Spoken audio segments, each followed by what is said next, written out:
Over the last few weeks and months, Marvel and DC, as well as other companies who own the rights to comic book properties, have been taking turns making announcements regarding their upcoming movies, with Marvel this week putting all their cards on the table.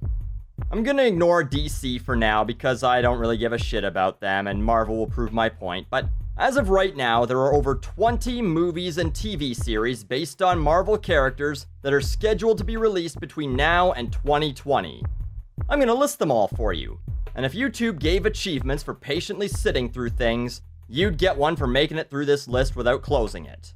Of course, there's Avengers: Age of Ultron and Ant-Man, but then there's the recently announced Captain America: Civil War, Doctor Strange, Thor: Ragnarok, Black Panther, Captain Marvel, Inhumans, and Avengers: Infinity War Part 1, followed by, you guessed it, Avengers: Infinity War Part 2. And of course, another Guardians of the Galaxy movie was already announced. There's also the two Fantastic Four movies, courtesy of 20th Century Fox, and Sony has announced The Amazing Spider-Man 3, and at least 2 spin-offs scheduled. One about Venom, and one about the Sinister Six. Okay, I'm almost done. Oh wait, no, not really. There's the upcoming X-Men Apocalypse movie, another Wolverine movie, and the one I'm most excited for, Deadpool.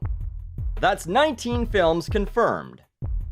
There's also a rumored X-Force movie, and a rumored female Spider-Man character flick in the works. Speculation is that it'll be about Black Cat. And then there's the TV shows.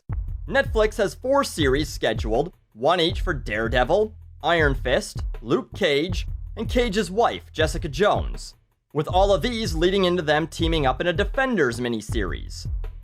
And there's already the ongoing Agents of S.H.I.E.L.D. and its upcoming spin-off, Agent Carter.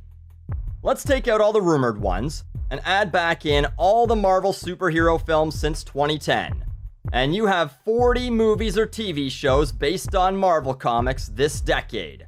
More than double that of the previous decade, and about 38 more than there were in the beloved 90s.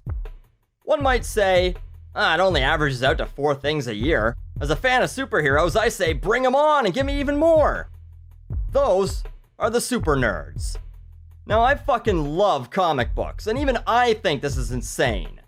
No way I'm gonna go see all of these. I haven't even seen all the ones they put out so far.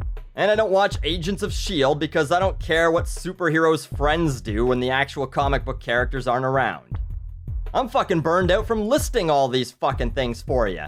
And I imagine that there are as many people saying, fuck yeah, more Marvel movies, as there are saying, holy fuck, how many of these are coming out now? Marvel runs the risk of watering it down, no matter how good they might be. I've discussed this before, the number of people that read comics is extremely minimal compared to how many people have demonstrated their willingness to go see a movie based on those comics. Sure, they prove that people will even go see movies about less popular characters. Guardians of the Galaxy made a dickload of money despite being a fairly mediocre selling comic, which opens the door for Captain Marvel, Doctor Strange, and Black Panther. But at some point, this fad, and make no mistake, it is a fad, will slow down, and like most fads, it usually happens when they oversaturate the market. You may recall the late 90s and early 2000s resurgence in popularity of pro wrestling. The Attitude Era made stars of The Rock and Stone Cold Steve Austin, and millions of people watched WWF and WCW programming. So naturally, both companies started pumping out 3-4 shows a week, extended the length of their most popular Monday night shows, made their pay-per-views monthly, and eventually, everyone got sick of it.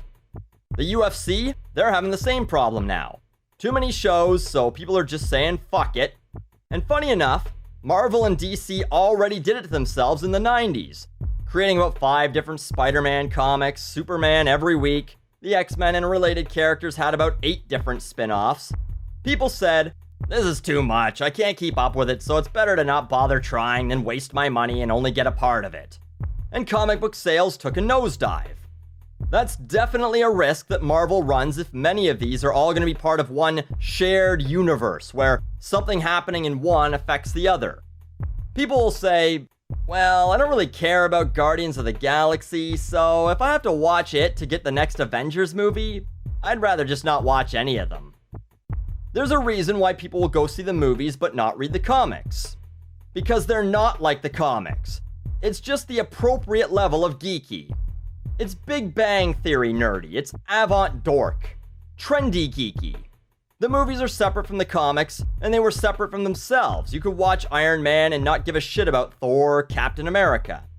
But now they've changed that, and I honestly believe that, coupled with the fact that there are so many of them, will lead to a decreased interest.